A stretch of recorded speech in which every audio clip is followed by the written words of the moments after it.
안녕하세요. 오늘도 사연살롱을 찾아주셔서 감사합니다. 저는 올해 63살이 된 싱글 여성입니다. 직업은 가정의학과 의사고요. 현재 엄마를 모시고 단둘이 살고 있어요. 그리고 지난 3월 조카딸이 결혼을 해서 처음으로 하객이 아닌 이모로 한복을 입고 식에 참석을 했는데요. 그게 참 기분이 묘했어요. 아무래도 저는 결혼도 하지 않고 아이도 없다 보니 조카를 시집 보내는 게 꼭 자식을 결혼시키는 그런 기분이 들었는데, 왜 결혼식 시순 중에 신랑 신부가 부모한테 맞절하는 순서가 있잖아요. 그때 제 동생이 어찌나 울던지 그 모습에 저도 펑펑 울어버렸어요. 그러니까 저는 정작 주인공인 조카 때문에 온 게 아니라 제 동생 때문에 눈물이 터진 건데요. 저랑 동생이 좀 남들과는 다른 인연이거든요. 미리부터 말씀드리자면 저랑 동생은 피 한 방울 섞이지 않은 자매입니다. 그리고 현재 제가 모시고 사는 엄마 역시 저랑은 피 한 방울 섞이지 않은 모녀지간인데요. 그렇다고 제 동생과 저희 엄마가 친모녀 관계도 아니에요. 이렇게 얘기하니까 진짜 이상하게 들리는데, 그래도 우리 셋은 남들이 뭐라고 하든 가족이라는 이름 아래 서로를 진심으로 아끼고 사랑하는 사이인데, 어떻게 보면 저에게 동생과 엄마는 가족 그 이상인지도 모르겠어요. 그 두 사람은 제가 삶을 포기하고 싶은 순간마다 저를 붙들어준 생명의 은인이거든요. 그리고 지금 어릴 때 저를 떠올리면 그렇게 안쓰럽고 기거할 수가 없는데, 지금부터 롤러코스터보다 더 굴곡졌던 제 사연을 소개해 보겠습니다. 저는 태어나 보니 엄마가 없었어요. 저희 엄마가 미혼모로 저를 낳고 자기만 살겠다고 저를 아빠한테 버리고 사라졌거든요. 그리고 저는 아빠가 아닌 할머니 손에 걷어져 아무것도 모르고 자랐는데, 그나마 할머니는 저에게 정을 주고 키우셨죠. 어릴 때 기억이 많지는 않지만 할머니가 늘 저를 살뜰히 챙겨주신 것은 기억이 나거든요. 하지만 할머니는 저에게 친모에 대한 이야기는 그 어떤 말도 해주지 않으셨는데, 제가 친모에 대해 알게 되었을 때는 초등학교 입학 때문에 아빠와 살게 되면서부터였어요. 그리고 아빠는 "이게 다 너 때문이야. 난 아직 장가도 못 갔는데 너 때문에 여자도 못 만난다고. 누가 애 딸린 남자를 좋아하겠냐?" 라며 저를 미워했는데, 당시 아빠는 중고차 사업을 하고 있었어요. 그래서 그나마 돈은 좀 있던 모양이었는데 부모로서 자질은 없는 그런 사람이었죠. 그리고 자기는 여자도 만나고 장가도 가고 싶은데 저라는 혹이 있어 그러지도 못한다고 제 탓을 했는데, 그러다 제가 초등학교 3학년 때 처음으로 새엄마가 생겼어요. 새엄마는 TV에 나오는 여배우처럼 참 예쁜 사람이었는데 저보다 5살이나 어린 여자아이와 함께 저희 집으로 들어왔죠. 그리고 늘 혼자만 있던 저에게 따뜻한 밥과 따뜻한 온기를 나눠줬는데요. 저는 그때가 꿈만 같았어요. 특히 언니 하면서 저만 졸졸 따라다니는 동생을 저는 정말 좋아했는데요. 평소 동생 있는 친구가 많이 부러웠거든요. 정작 친구들은 동생을 마냥 귀찮아했지만 저는 그런 동생 있는 친구들이 부러웠어요. 늘 함께 있고 잠도 같이 자며 어디든 함께 가는, 나도 그런 동생이 있으면 소원이 없겠다고 생각했거든요. 그런데 하루아침에 하늘에서 뚝 제가 원하는 여동생이 생겼는데, 그래서 저는 새엄마가 참 좋았죠. 엄마는 말도 상냥하게 하고 손재주가 좋아서 뜨개질로 뚝딱 원피스도 만들어주고 머리도 예쁘게 묶어줬는데, 그 뒤 저는 학교에서도 유명인사가 되었어요. 뭐 좋은 의미의 유명은 아니었지만 그렇게 애들이랑 어른들이 저만 보면 수군거리더라고요. "어머, 쟤다 쟤. 누구? 쟤가 왜? 너 쟤 몰라? 쟤 3반의 꼬질이잖아." "정말? 쟤가 그 꼬질이라고?" 우리 엄마가 그러는데 쟤 아빠가 이번에 시장가 가셔 쟤 새엄마 생겼대. 그래서 쟤 요즘 완전 공주라니까. 샤랄라 원피스도 입고 학교 오고 머리도 디스코 머리 하고 오는데 다른 애인 줄 알았잖아. 와, 정말? 신기하다. 무슨 엄마 하나 생겼다고 애가 그렇게 바뀌어? 그치, 나도 놀랐다니까. 근데 쟤네 아빠 좀 그래. 우리 엄마가 그러는데 쟤 아빠 완전 바람둥이래. 여자가 월화수목금토일이 있다나? 진짜? 그럼 쟤 새엄마는? 몰라. 근데 그럼 그 새엄마 언제 또 바뀔지 모르는 거 아닌가? 이런 식으로 애 어른 할 것 없이 이런저런 나쁜 소문이 들렸는데, 그렇다고 그런 아이들과 싸우지도 못했어요. 저는 그만큼 소심했고 또 싸움을 해서 문제가 커지면 새엄마가 정말로 다시 우리 집을 나갈 수도 있다고 생각해 속은 상처투성이임에도 불구하고 겉으로는 늘 웃고 다녔어요. 그러니 아이들과 어른들은 더 제 얘기를 아무렇지 않게 했는데 한 번은 학교 끝나고 집에 가려는데 저희 새엄마랑 동네 아주머니가 머리채를 잡고 싸우고 있었어요. 아마도 그 아주머니가 수군거린 소리를 듣고 저희 엄마가 화가 난 것 같았는데 그때 동생은 울고 있다가 저를 보자마자 달려왔죠. 그날 새엄마는 아무렇지도 않다는 듯 냉장고를 털어 맛있는 반찬을 만들어 제 앞에 밀어줬는데 그때 봤어요. 참으려고 애를 써도 새엄마의 눈에는 눈물이 흘렀거든요. 그리고 그때 새엄마는 저를 품에 꼭 끌어안고 자자고 하셨는데 동생은 자기만 빼고 둘만 그런다고 입이 삐죽 나왔지만 엄마는 저를 품에 안아줬어요. 그리고 작은 소리로 다정아, 화가 나면 화를 내도 돼. 이제부터 참지 말고 싫으면 싫다, 화나면 화난다. 그렇게 다 얘기해. 엄마가 너무 늦게 알아서 미안해. 다정이는 이름만큼이나 너무 다정해서 엄마가 몰랐어. 미안하고 사랑해 우리 큰딸. 이렇게 말했는데 그땐 저도 눈물을 참지 못했어요. 세상에서 이렇게 따뜻한 사람이 있다는 것에 감사하는 마음이었죠. 그런데 그런 행복도 그리 길진 않았어요. 아빠가 사업을 핑계로 소문처럼 다른 여자들을 만나고 다니더니 그중에 사람을 잘못 만나 가지고 있던 사업체며 돈 같은 걸 모두 사기당했죠. 그 뒤로 집은 난리가 났고 저희 가족은 번듯한 양옥집에서 화장실도 없는 지하 단칸방으로 이사를 갔는데 그때부터 아빠는 술만 마시며 살았어요. 그러다 술에 취하면 폭력적으로 변했는데 그땐 아무도 말릴 수가 없었죠. 그리고 그때는 새엄마가 저랑 동생을 데리고 밖으로 도망치듯 나갔는데요. 그러다 아빠가 잠이 들면 집에 들어가야 했었죠. 하지만 매번 그럴 수는 없었고 아빠는 또 저 때문에 자기 인생에 꼬였다며 저에게 화살을 돌리다 새엄마가 애한테 무슨 그런 말을 해. 당신이 그러고도 아빠야? 당신이 이렇게 된 건 순전히 당신 탓이야. 라며 저를 감싸다 정말 큰 난리가 났어요. 아빠가 집안의 물건을 모두 부수기 시작했거든요. 그 난리통에 동생이 파편에 맞아 다치게 되었고 피가 많이 나서 제가 정말 많이 놀랐는데 놀란 마음에 119에 신고를 했어요. 그리고 그 일로 아빠는 가정폭력으로 경찰서로 갔는데 그러는 와중 새엄마의 가족들에게도 연락이 닿았는지 어느 날은 새엄마의 오빠라는 사람이 나타나 막무가내로 새엄마와 동생을 데리고 가버렸어요. 그때 그 차를 쫓아가며 정말 많이 울었는데 그 뒤로 딱 한 번 새엄마에게 전화 온 게 다였어요. 그때 새엄마는 몰래 전화를 하는 것처럼 수근거리며 다정아, 엄마야. 엄마가 금방 다정이 데리러 갈 거니까 조금만 참고 기다리고 있어. 엄마 말 알아들었지? 절대 잊지 마. 엄마가 꼭 데리러 갈게. 미안해 다정아? 라고 황급히 말하고 전화를 끊었는데 애석하게도 그 뒤로 새엄마가 저를 찾아오거나 다시 전화가 걸려오는 일은 없었어요. 아니 그럴 수도 없는 게 현실이었는데 저희 집 상황이 더 나빠져 저는 고모집에 가 있게 되었거든요. 그리고 아빠는 자기 인생을 포기한 사람처럼 어디서 뭘 하는지 가족들도 그 소식을 모르고 살았는데 사실 고모집에 있을 때도 저는 눈칫밥을 먹어야 했어요. 어느 누구도 저를 맡으려 하지 않는 가운데 고모는 고모부 눈치가 보인다면서 저를 방에만 있게 하셨거든요. 그러니 그 예민하고 어렸던 아이가 얼마나 외롭고 힘들었겠어요. 그런데 그때 우연히 교회에 가게 되었는데 거기에서 운명처럼 한 사모님을 만나게 되었어요. 그분은 그 교회 목사님의 부인이셨는데 저에게 맛있는 간식과 성경책을 선물로 주셨죠. 그리고 심심하면 언제든 오라고 하셨는데요. 그래서 저는 걸핏하면 그 교회에 가서 살다시피 했어요. 어차피 고모집에 가면 또 방에 틀어박혀 있어야 하니까 저는 교회가 편하더라고요. 그리고 거기서 스스로 공부하는 방법도 터득했는데요. 그때 사모님이 이렇게 말씀하셨어요. 우리 다정이는 머리가 참 좋구나. 다정이처럼 똑똑한 아이는 조금만 노력하면 공부를 참 잘할 수 있을 텐데 이번 참에 공부를 열심히 해보렴. 공부요? 근데 공부하려면 돈이 필요하지 않나요? 저는 돈이 없는데. 공부하는데 왜 돈이 필요해? 다정이의 의지와 마음만 있으면 공부는 언제든 할 수 있지. 그리고 공부를 잘하면 불가능한 것들도 전부 할 수 있어. 네? 불가능한 것도 이루어져요?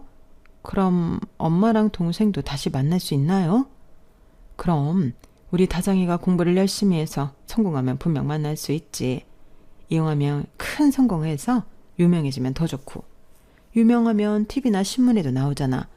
그럼 다정이 엄마랑 동생이 그걸 보고 찾아올 수도 있고.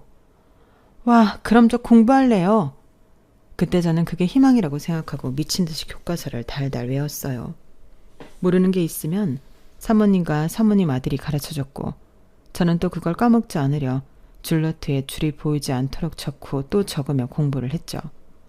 그러다 전혀 생각지도 못한 소식이 전해졌어요. 그건 경찰서에서 온 연락이었는데, 고모 말에 의하면 저희 아빠가 길에서 사망해 있었다는 연락이었죠. 그래서 가족이 와서 신원 확인을 해줘야 한다고 했는데, 고모는 그때도 오빠라고 하나 있는 게 죽는 그날까지 이렇게 사람을 귀찮게 해. 이럴 거면 내 앞으로 돈이라도 좀 남겨주고 가든가. 에휴, 내 팔자야. 라며 싫은 내색을 잔뜩 하며 경찰서며 병원이며 바쁘게 다녀왔고, 다행히 고모는 저를 데려가진 않아 저는 그 모습은 보지 않았어요. 지금 생각해도 그게 너무 다행이고, 제가 고모에게 그나마 감사하게 생각하는 점도 그거였는데, 아무리 저를 낳아준 친부라도 어린 마음에 그건 보고 싶지 않더라고요. 하지만 저는 그날 이후 완벽한 고아가 되었고, 고모와 고모부는 저 때문에 늘 부부싸움을 하셨는데요. 싸움의 주제는 늘 같았죠. 저를 언제까지 이 집에 둘 거냐는 거였어요. 그러니 그때부턴 방이 아닌 그 집에 있는 게 눈치가 보였는데, 그래서 교회에 있는 날이 더 많아졌죠. 그때 저에게 유일한 친구가 사모님이셨어요. 친구도 못 만들던 저에게 늘 먼저 이야기를 걸어주셨는데, 그 때문에 저도 제 이야기를 하나둘 털어놓게 되었죠. 그리고 어느 누구한테도 꺼내놓지 못한 말도 사모님에게 했는데요. 어린 마음이지만 저는 사는 게 너무 힘들었어요. 고아가 된 이상 새엄마와 동생을 다시 만난다는 희망도 없었고, 앞으로 어떻게 될지 무섭기만 했는데, 그때는 어린 마음이지만 이 세상에서 제가 사라졌으면 좋겠다는 생각도 했었거든요. 그래서 그 얘기를 했었는데 사모님이 깜짝 놀라셨고, 절대 그런 생각하면 안 된다며, 그러면 정말로 엄마도 동생도 못 만나는 거라며 저를 혼내셨는데, 그때 사모님의 진심이 느껴져 많이 울었어요. 그때까지는 저한테 무슨 일이 일어나도 걱정하거나 슬퍼할 사람이 아무도 없을 거라고 생각했었거든요. 그리고 제 마음 상태가 많이 걱정이 되셨는지 어느 날 사모님이 저에게 전문 아줌마 아저씨를 소개해 주셨는데요. 그 두 분은 부부로 교회 봉사를 다니시는 분이라고 하셨어요. 그리고 제 이야기를 종종 들어 저와 친해지고 싶다고 하셨는데, 매주 토요일은 그분들을 만나는 날이었죠. 교회에서 만날 때도 있었고 밖에서 따로 만날 때도 있었는데, 그때마다 두 분은 저에게 오시며 책, 학용품 같은 걸 선물로 사주시곤 했어요. 그리고 제가 중학교에 들어갈 무렵이 되었을 때는 고모가 저더러 알아서 하라고 했는데요. 지금이야 교복에 무료지만 제가 다닐 때는 모든 게 다 돈을 내야 했기 때문에 저는 현실적으로 학교에 갈 수 있는 처지가 못 됐는데, 어느 날 저에게도 기적이 일어났어요. 평소 친하게 지냈던 교회 젊은 아주머와 아저씨가 어느 날 저희 고모에게 찾아와 저를 입양하고 싶다고 하셨는데요. 그때 제가 알기로 고모가 돈 봉투를 받은 걸로 기억해요. 그러니 고모는 화색을 띠며 저를 기꺼이 보냈는데, 그때 저에게 이렇게 말하더군요. 그래도 네가 아주 복이 없지는 않은가 보다. 가서 새엄마랑 새아빠 말씀 잘 듣고 여기 있었던 기억 다 잊고 잘 살아. 저는 저 말을 듣고 처음으로 웃었어요. 이제 더는 저 집구석에서 눈치 보고 살지 않아도 된다고 생각하니 날아갈 것 같았거든요. 그리고 저를 입양해준 양부모님을 생명의 은인이라 여기며 무조건 착한 아이가 되겠다고 다짐했는데, 사실 그것도 쉬운 일은 아니더라고요. 일부러 그런 건 아니었지만 제가 뭔가 기대에 부응하지 못하거나 잘못된 행동을 하면 양부모님이 실망하고 저를 다시 버릴 수 있다고 생각해 저는 늘 긴장 상태로 지냈는데요. 그렇다 보니 집인데도 눈치를 보게 되었어요. 그리고 양부모님 역시 저에게 어떻게 해줘야 다른 평범한 부모와 같을 수 있을까 서로 시행착오를 겪어야 했는데, 두 분은 제 상처도 있고 하니 무작정 저를 믿고 사랑을 주자고 생각하신 것 같았어요. 그래서 저는 감사하게도 그전까지는 받지 못했던 사랑을 넘치게 받았고, 어느덧 저는 학교에서 공주님이라는 별명을 갖게 되었는데요. 제 과거를 모르는 친구들은 제가 부유한 집의 무남 동료로 부모님 사랑을 듬뿍 받고 자란 줄 알고 있더군요. 야, 김다정, 너 오늘도 니네 아빠 차 타고 등교했지? 진짜 짱 부럽다. 나는 가방도 무거운데 우리 아빠는 맨날 버스 타고 가라고 한단 말이야. 그래? 나도 가끔은 버스 타고 싶은데 아빠가 회사 가는 길이라서. 그래도 외동딸은 뭐가 달라도 다른 거지. 피부 하얀 거 좀 봐. 너 혹시 그거냐? 방에 공주 침대 있고 커튼도 막 분홍색 파스텔 톤이고? 어떻게 알았어? 야, 딱 보면 알지. 너처럼 부모 사랑받는 애는 대부분 그렇게 살더라고. 학교 끝나고 집에 가면 엄마가 간식도 막 만들어주고. 너 혹시 집은 2층이냐? 2층은 아니고 그냥 아파트야. 간식은 만들어주셔. 아무튼 넌 뭔가 다른 애들이랑은 결이 달라. 공주야, 공주. 저 말을 듣는데 저는 그날 하루 종일 기분이 이상했어요. 그전까지 제 삶은 비참하게 그지없는 그런 아이였는데 제가 하루아침에 공주가 되어 있었으니까요. 그리고 그게 솔직히 싫지도 않았는데요. 그냥 그렇게 저를 모르는 아이들에게 저는 원래부터 그런 아이라는 인식으로 남고 싶더라고요. 그리고 저는 마음 한편에 동생과 새엄마에 대한 그리움을 품고 있었는데 양부모님이랑 함께 살고부터는 그것도 내색하지 못했죠. 어쩐지 그러면 양부모님을 배신하는 것처럼 느껴져 그저 표현하지 못했는데요. 그때도 그런 생각을 했어요. 언제고 어른이 되면 그때는 내가 직접 새엄마와 동생을 찾겠다고요.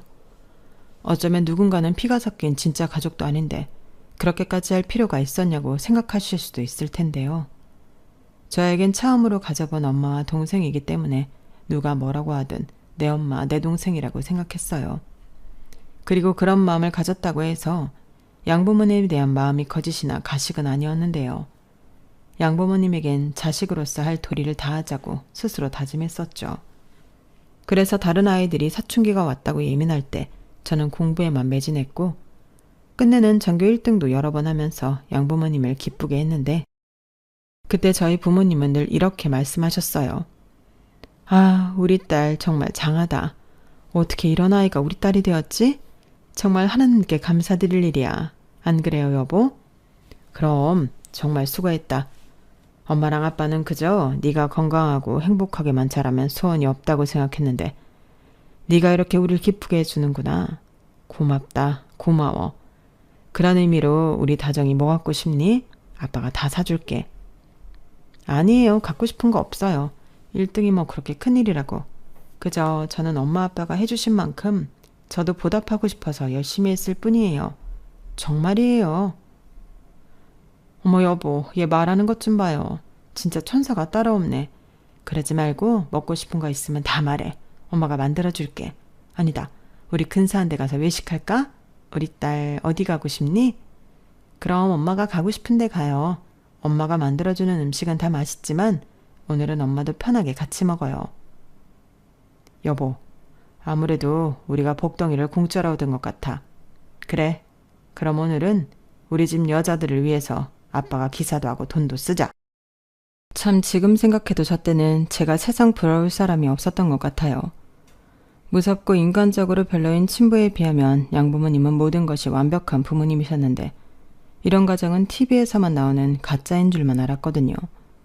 그런데 그런 부모가 내 부모이고 많은 아이들이 저를 부러워한다고 생각하니 처음으로 욕심이 제 마음에서 끓었는데요.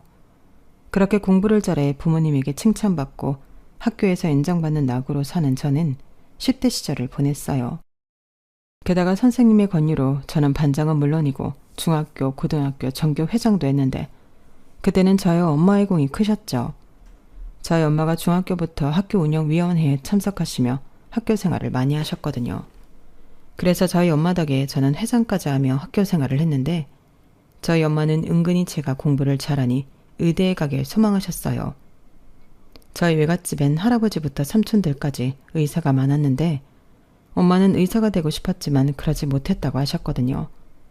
그리고 저희 아빠는 그럭저럭 규모가 있는 회사를 운영하셨는데 친부와 다르게 아빠는 회사를 성실히 운영하셨고 또한 자선사업도 많이 하면서 회사 사람들은 물론이고 주변 사람들의 존경까지 받으셨는데 그때 아빠는 저에게 늘 이렇게 말씀하셨어요. 우리 딸은 꿈이 뭔가? 단순히 의사가 되고 사업가가 되는 그런 거 말고 어떻게 살고 싶은지 아빠는 너무 궁금해. 꿈이요? 원래 꿈은 장래희망 같은 거 아니에요? 아니지. 그건 네 말대로 장래희망이지 꿈이 될 순 없는 거잖아. 아빠는 꿈을 이루기 위해 회사를 차렸다. 아빠는 돈을 많이 벌어서 좋은 일을 많이 하는 사람이 되고 싶었거든. 만약 그때 돈을 벌지 않고도 좋은 일을 할 수 있는 방법을 알았다면 아빠는 어쩌면 다른 인생을 살았을지도 몰라. 이렇듯 아빠는 네가 어떻게 살고 싶은지가 궁금해. 아, 저는 그냥 다시는 돈 때문에 힘들지 않고 가족이랑 헤어지지 않는 그런 평범한 생활을 하고 싶어요. 그리고 아빠가 어떻게 생각할지 모르지만 엄마의 바람도 이루어드리고 싶고요. 엄마의 바람? 의사 말이니? 네, 솔직히 의대에 가겠다는 생각은 없었는데 엄마가 못 이룬 꿈을 제가 이루고 싶거든요. 저는 엄마를 무척이나 사랑하니까요. 이거 네 엄마 들으면 너무 행복하다고 또 울겠다. 어떻게 그런 생각을 했어? 아빠 서운하려고 안 해? 헤이, 아빠는 딱히 제가 뭔가 됐으면 하는 것도 없잖아요. 아, 하나 있다. 제가 행복해지는 거. 맞아, 그래.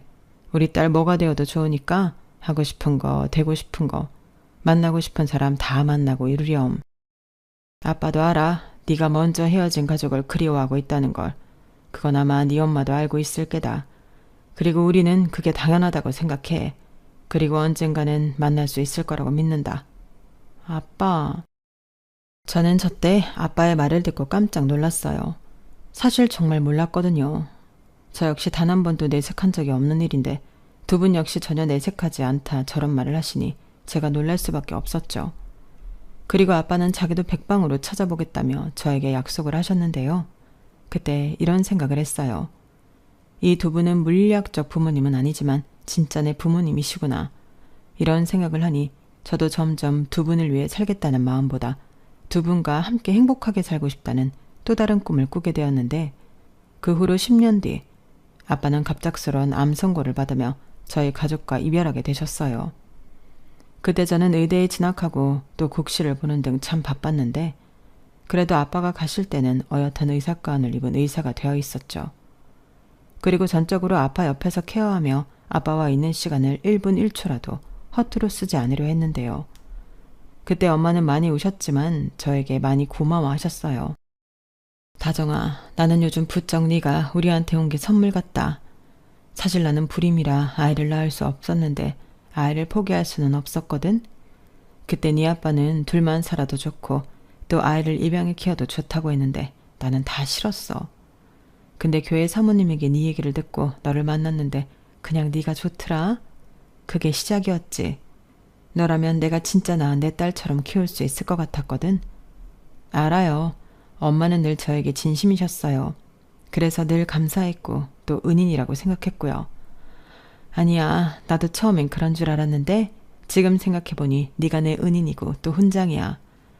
네가 잘 커져서가 아니라 이런 순간에 네가 없었다면 내가 얼마나 외롭고 힘들었을까 그런 생각을 하니 내가 그동안은 오만했구나 그런 생각을 했어. 아니에요. 엄마가 오만하다니 말도 안 돼. 아니야. 그리고 너무 늦게 알아서 이제 너무 미안해. 우리 딸이 있어서 아빠는 병원에 있어도 항상 든든하다고 했거든. 그동안은 자기도 바쁘고 딸도 바빠서 같이 있는 시간도 잘 없었는데 지금은 매일 같이 있을 수 있다고 자랑까지 하더라. 다른 가족은 면회 시간밖에는 같이 못 있잖아. 아빠는 그게 정말 좋았나 봐. 엄마도 너무 고맙고. 아유, 뭘 그런 걸 가지고. 당연한 거죠. 자식인데. 엄마는 제 말에 무슨 말을 하고 싶었던 것 같았지만 이내 아무 말도 하지 못하고 눈물을 흘리셨어요. 그리고 여느 자식들이 그러겠지만 약해진 부모를 보니 새삼 내가 어른이고 내 부모를 감싸줘야겠다는 생각이 들었는데 그렇게 아빠는 생각보다 오래 병원 생활을 하시고 편안한 얼굴로 임종을 맞이하셨어요. 그리고 그때 저에게 그동안 고맙다고 또 가족을 못 찾아줘서 미안하다고 하셨는데 저는 그저 사랑한다는 말로 아빠를 꼭 끌어안아드렸죠. 그리고 정말로 웃는 얼굴로 마지막을 보내셨는데 저희 엄마도 아빠와 고맙다며 눈물에 작별을 하셨어요. 그렇게 아빠를 떠나보낸 저와 엄마는 예전보다 서로를 더욱 의지하며 돈독하게 지냈는데 아무리 바빠도 집에 혼자 있는 엄마를 위해서 저는 꼬박꼬박 집에 들어가 밥도 먹고 잠도 잤어요. 설령 한두 시간밖에 잠을 잘 수 없다 해도 엄마 얼굴을 보고 오는 게 저한테는 무척 중요한 일이 되었는데 그때 비로소 저는 엄마한테 말을 놓고 여느 딸처럼 투정을 부리는 그런 평범한 딸이 되었죠. 그리고 엄마는 한동안 힘들어 하시더니 교회에 열심히 나가서 봉사도 하시고 기도도 하시며 다시 안정을 찾아가셨는데 그때부터 저에게 시집을 가라고 잔소리를 하기 시작하더니 여러 선자리를 알아오셨는데요. 저는 싫다고 엄마랑 계속 같이 있을 거라고 거절했지만 저희 엄마는 막무가내셨어요. 그러지 말고 가서 얼굴만 보고 와. 싫어. 가뜩이나 시간 없어 죽겠는데 왜 그런데 시간을 써? 그리고 엄마는 원래 나 시집 보내는데 별 관심도 없었잖아. 그래, 그랬는데 생각해보니까 아니더라고. 너 나 없으면 그땐 어떡할래? 너도 의지할 다른 가족이 있어야지. 무슨 소리야. 왜 그런 쓸데없는 생각을 해? 엄마가 왜 없어? 그런 말하면 나 진짜 화낸다. 됐고 어떤 선자리를 가져와도 안 나갈 거니까 그런 줄 알아. 엄마는 괜히 이상한 말만 하고. 이런 식으로 저는 결혼할 생각은 정말 없었는데 물론 그렇다고 연애도 하지 않거나 그러진 않았어요. 사람 마음이라는 게 그럴 때는 통제가 되는 게 아니잖아요. 하지만 저에게 결혼이란 어쩐지 자신이 없는 영역이었고 무엇보다 시집을 가서 지금 하는 일이나 엄마에게 소홀하게 될까봐 그것만은 내키지 않았는데요. 그렇다 보니 연애를 해도 그리 길게 가진 않았어요. 제가 만났던 대부분의 남자들은 결혼이 목적이었으니까요. 그렇게 남들 다 결혼하고 아이 낳을 때까지 저는 독신으로 의사 생활에만 전념했고 제 나이 48에는 동네에 가정의학과 병원을 차렸는데 엄마가 환갑을 넘기니 엄마와 있는 시간을 늘리고 싶어 선택하게 되었죠. 그래서 병원도 이왕이면 저희 동네에 개원했고 그때 저희 엄마 지인들이 많이 오셔서 저희 병원은 처음부터 잘 되었는데요. 그렇다 보니 병원 차릴 때 졌던 빚도 빠른 속도로 갚아나갔고 좋은 장비도 여러 대 페이 닥터도 2명 정도 더 쓰면서 자리를 잡아갔어요. 그렇게 정신없이 살다 보니 저는 어느덧 환갑을 맞이할 나이가 되었고 엄마는 여든을 코앞에 두게 되었는데 엄마 눈에는 제가 아직도 어려 보이는지 계속 결혼 타령을 하시더라고요. 자기 나이도 있고 건강도 예전 같지 않으니 더 잔소리가 심해졌어요. 하지만 이 나이에 결혼을 하는 것도 너무 웃긴 일이라 엄마, 이젠 내가 시집가고 싶어도 날 받아줄 남자가 없어. 지금 결혼해봤자 얼마나 같이 산다고 라며 너스레를 떨면서 농담처럼 말하는데 그러면 엄마는 아니라며 네가 어때서? 너는 지금도 애기지. 네가 마음만 먹으면 엄마가 좋은 남자 찾아볼게 하며 저를 어린애 취급을 하셨는데 주변에서 그러시더라고요.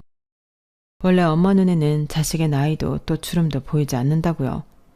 그리고 그 말이 저는 싫지 않아 엄마에게 더 어리광을 부리곤 했는데 그러던 어느 날이었어요. 그날은 명절을 코앞에 둔 마지막 진료일이었는데 시기 탓인지 정말 많이 바빴죠.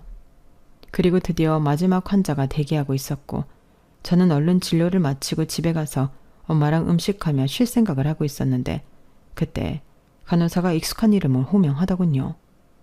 저는 얼른 접수 사태를 봤어요. 김소원, 나이만 53세. 그걸 보는데 뭔가 뒷골이 쭈뼛하고 사는 것 같았죠. 헤어졌던 동생 이름과 나이가 같았거든요.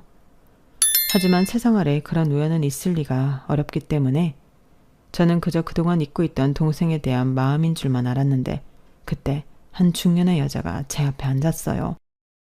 그리고 저는 여느 환자들에게 건네는 말처럼 안녕하세요. 어디가 불편해서 오셨나요? 라고 물었는데 그때 저를 똑바로 쳐다보며 그 환자가 이렇게 말을 했죠. 안녕하세요. 제가 목을 많이 쓰는 직업이라서요. 목 좀 보고 싶어서요. 그리고 가정의학 가면 오래전에 생긴 흉터도 치료할 수 있나요? 제가 어릴 때 생긴 상처가 있어서. 아, 어디 한번 볼까요? 대체로 어릴 때 생긴 상처는 피부 전문 병원에 가서야 치료가 가능할 텐데요. 저는 환자가 내민 손목 흉터를 봤어요. 그리고 기분이 조금 이상해졌는데 그때 그 환자가 멈칫하고 있는 저에게 어릴 때 저희 아빠가 던진 물건 파편에 다쳤는데 그때 피가 많이 났었어요. 그때 저희 언니가 119를 불러서 병원에 가긴 했는데 흉이 져서 라고 하는데 저는 아무 말도 아니 숨이 쉬어지지 않았죠. 그리고 어떻게 할 수도 없이 눈물이 차올랐는데요. 그때 그토록 듣고 싶었던 그 말이 제 심장에 박히고 말았어요. 언니? 나야, 언니 동생. 설마 나 잊어버린 거야? 소원이니? 정말 내 동생 김서원 맞아? 그래, 언니는 무슨 자기 동생도 까먹고 그러냐? 진짜 실망이야. 저는 믿을 수 없는 그 순간을 지금도 가슴 저릿하게 기억합니다. 그리고 그날 얼마나 울었는지 밖에 있던 간호사와 다른 방에 있던 의사들이 몰려왔는데요. 저희 사연을 알고는 모두 울음바다가 되었어요. 오죽하면 진료 오신 환자분들도 축하한다며 눈물 섞인 박수를 보내주셨는데 제 인생에 이런 날이 올 줄은 꿈에도 몰랐죠. 사실 부끄럽지만 아빠가 돌아가시고 정신없이 살다 보니 새엄마와 동생을 찾는 것도 잊고 살았거든요. 아니, 그 정도 노력했는데 되지 않았으니 이건 어쩔 수 없는 거라며 포기했었는데 이렇게 동생이 자기 발로 저를 찾아올 줄은 정말로 몰랐어요. 그리고 겨우 눈물을 멈추고 벌게진 눈으로 동생 얼굴을 보는데 통통했던 볼살과 유독 동그랗던 눈이 그대로인 영락없는 제 동생이었는데요. 옷자락에 변호사 배지가 눈에 띄더군요. 그래서 제가 놀란 눈으로 변호사 배지를 가리켰는데 동생은 빙그레 웃으며 이렇게 말했어요. 내가 이 배지 달려고 얼마나 노력했는지 알아? 무려 3수를 했다고. 그리고 죽기 살기로 공부하고 변호사 배지 단 후에 또 죽어라 언니 찾아다녔어. 근데 언니는 뭐하느라 나도 동생도 안 찾았냐? 그게 나도 찾았는데 찾을 방법이 없어서. 그럴 줄 알고 내가 이렇게 찾아왔지. 이게 바로 변호사의 정보망이라는 거야. 그거 불법은 아닌 거지? 어허, 나를 뭘로 보고? 물론 살짝 연줄도 있긴 했지만 불법은 아니야. 근데 나 정말 놀랐다. 우리 언니가 이렇게 훌륭한 의사가 되어 있을 줄이야. 나도 놀랐다. 네가 변호사라니. 엄마도 많이 기뻐하셨겠다. 엄마는 어디 계셔? 건강하시지? 그게 사실은 말이야. 동생은 참았던 눈에 다시 눈물을 흘리며 새엄마 이야기를 하기 시작했어요. 새엄마는 15년 전에 돌아가셨는데 그때도 찾지 못한 큰딸을 그리워하고 또 미안해하시며 그렇게 눈을 감았다고 하더라고요. 그리고 이혼으로 동생에게 언니를 꼭 찾으라고 했다는데 동생은 저랑 달리 결혼도 하고 아이도 있어 저를 찾는 게 본의 아니게 오래 걸렸다고 했어요. 저 역시 그 말을 듣는데 눈물이 나왔고 찾아도 내가 먼저 찾고 새엄마 가시는 길에 함께 했어야 했다는 죄송함에 한동안 고개도 들지 못했는데요. 그날 저녁 저희 자매는 참 많은 이야기를 하며 그간의 살아온 이야기를 했네요. 외갓집에 가서도 저 못지않게 눈치와 구박 속에 힘들었던 이야기와 끝내 새엄마와 동생이 몰래 집을 나와 저를 찾아다닌 이야기부터 파란만장이라는 말이 무색할 정도였는데 새엄마는 집을 나왔을 때부터 천식으로 고생을 하고 계셨다고 했어요. 그래서 더 적극적으로 저를 찾지 못하셨는데 그럴 때면 베개가 다 젖도록 울고 그러셨다고. 그러다 친부가 객사한 사실을 알게 되고 또 저를 맡았다는 고모에게 찾아갔는데 고모는 무슨 꿍꿍인지 제가 있는 곳을 알려주지 않았다고 하더군요. 그때 고모가 언니는 부잣집에 입양 가서 잘 살고 있으니까 찾지 말라고 했어. 어차피 찾아봤자 지금 부모보다 잘해줄 수도 없을 텐데 뭐하러 찾냐고. 나를 위해서라도 찾지 말아야 한다고 했는데 그 말에 엄마가 딱 포기하더라. 근데 그게 아니었어.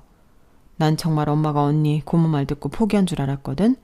근데 엄마는 그 뒤에도 한참 동안 언니 찾으러 혼자 여기저기 다녔더라고. 그렇게 찾았는데도 결국엔 언니를 못 찾은 거지. 그러니까 그게 한이 돼서 나한테 언니 꼭 찾으라고 그렇게 말하고 갔어. 저는 동생 말에 한동안 아무 말도 하지 못했어요. 그동안 혼자 저를 찾아다녔을 새엄마를 생각하니 마음이 너무 쓰리고 아팠거든요. 그리고 잠깐의 정적을 깨고 제가 먼저 입을 열었는데요.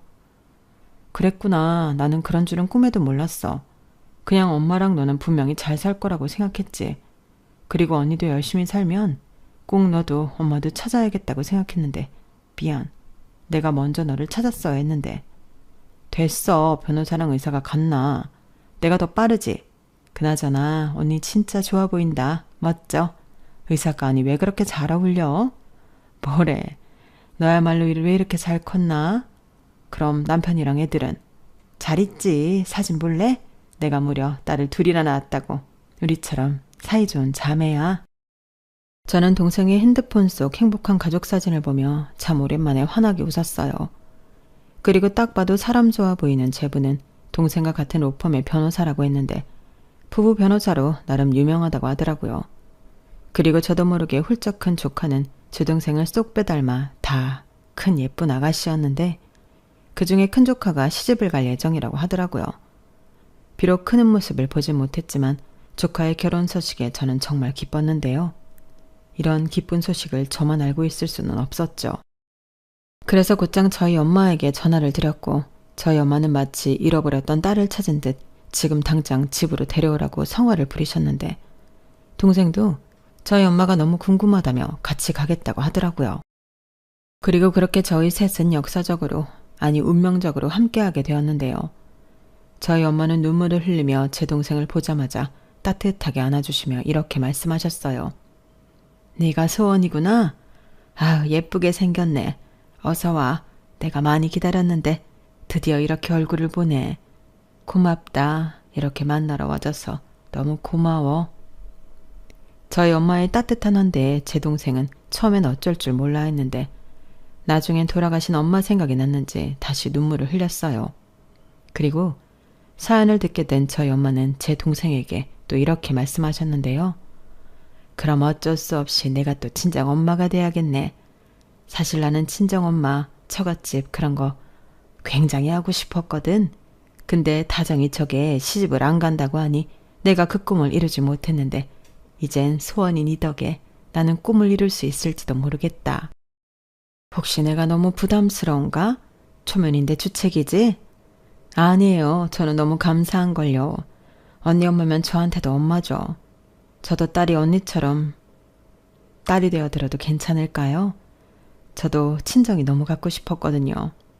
물론이지. 환영한다. 우리 막내딸. 전날 저희 셋은 밤이 새도록 서로 고맙다, 잘 지내자, 하늘에 있는 엄마 몫까지 대신하겠다 등 참 많은 이야기와 다짐을 나눴어요. 사실 그런 다짐보다 그저 함께할 수 있다는 것만으로도 너무 행복한 날이었는데 하필이면 그날이 명절이라 더 뜻깊었어요. 게다가 수원이는 바로 다음 날 시댁에 가야 했는데 언제 또 일어나서 음식을 하셨는지 저희 엄마가 동생 양손에 한가득 음식을 해서 보냈죠. 친정 엄마가 한 첫 번째 음식이라면서요. 그리고 그날 이후 저보다도 제 동생이 저희 엄마를 잘 챙기는 딸이 되었는데 저희 셋은 이젠 걸핏하면 만나서 고스톱을 치는 그런 가족이 되었어요. 아유, 그동안 맞고만 치다 고스톱 치니까 너무 재밌네. 다정이 너 강박이다. 알고 있어. 무슨 딸 돈을 그렇게 따가려고 그래? 노미자 권사님, 이러시면 안 되는 거 아닙니까? 안 되긴 뭐가 안 됩니까? 고스톱은 친목도모입니다. 맞아. 엄마가 그렇다면 그런 거지. 언니, 나 폭탄이다. 아유, 우리 소원이는 변호사라 그런지 똑똑하네. 그리고 이걸 참고 지금 쓰냐? 역시 내 딸이다. 우리 다정이 저거 돈 왕창 뜯어서 요 앞에 들깨 수제비 먹으러 가자. 정말요? 맛있겠다. 그럼 나는 언니 돈 더 따서 파전도 먹어야지. 거기 파전도 팔아요? 그럼 당연하지. 거기가 또 파전 맛집이야. 다정이 너 뭐하니? 얼른 쳐라. 얼씨구. 이젠 딸도 하나 더 생겼겠다. 본격적으로 나를 벗겨먹겠다. 됐어. 나 안 해. 너 삐졌니? 어머, 엄마, 언니 삐졌나 봐요. 세상에 김다정이 삐지기도 하네. 너 몰랐니? 얘 아주 삐순이다. 저렇게 속이 좁아서 환자는 어떻게 받나? 내가 맨날 기도해. 엄마. 저는 제 인생 그리고 끝자락쯤엔 이런 행복이 있을 줄은 꿈에도 몰랐어요. 흔히들 인생은 아무도 알 수 없다고 하더니 그 말이 꼭 맞더라고요. 제 나이 예순에 이런 기적이 일어날지 누가 알았을까요? 그리고 우리 셋은 이렇게 별것도 아닌 일에 웃고 떠들며 거의 매일 함께하고 있는데 오죽하면 제부가 우리 동네로 이사를 고려하고 있다고 하네요. 마누라가 친정이 생겨서 집에를 오지 않는다고요. 하지만 그런 사위의 마음도 모르고 저희 엄마는 평생 갖지 못한 사위와 소녀가 생겼다는 기쁨에 요즘 주방에서 콧노래를 부르며 주구장창 음식을 하시는데 그 모습을 보고 있으면 제가 다 흐뭇해집니다. 저건 말려도 소용이 없는 거거든요. 그리고 그 모습을 보고 있으면 하늘에 계신 아빠 생각이 저절로 나는데요. 사실 아빠가 돌아가시고 저는 평생 엄마를 행복하게 해주고 싶다는 꿈이 있었어요. 그리고 다시 만난 동생 덕에 그 꿈을 이룬 것 같은 요즘인데요. 그렇기 때문에 매일매일이 감사하고 기적처럼 느껴집니다. 만약 평생 동생을 만나지 못했다면 이런 꿈 같은 날들은 저한테 일어나지 않았을 거잖아요. 그러니 항상 동생에게 고마운 마음을 표현하며 앞으로 얼마의 시간이 더 허락될지는 모르지만 엄마와 그리고 동생과 아주 오랫동안 건강하고 행복한 추억을 많이 만들고 싶습니다. 더 빨리 만나면 더 좋았겠지만 더 늦지 않아 너무 다행인 제 사연은 여기까지예요. 여러분들에게도 가족이라는 사람들이 있죠. 제 어린 시절처럼 좀 버겁고 힘든 존재일 수도 있고 지금의 저희처럼 사랑스럽기만 할 수도 있을 텐데 가족이라는 말이 아프기보다 늘 행복하셨으면 좋겠네요. 그럼 지금까지 제 사연 들어주셔서 감사한 마음을 여기에 남겨두고 저는 이만 마지막 인사를 드려야 할 것 같은데 항상 건강하시고 사랑하는 사람과 이왕이면 좋은 날만 가득하시길 진심으로 바라며 여러분 안녕히 계세요. 여러분 사연 댓글에 응원과 현명한 조언 부탁드려요. 좋아요와 구독은 저에게 큰 힘이 됩니다. 오늘도 좋은 일 가득하세요.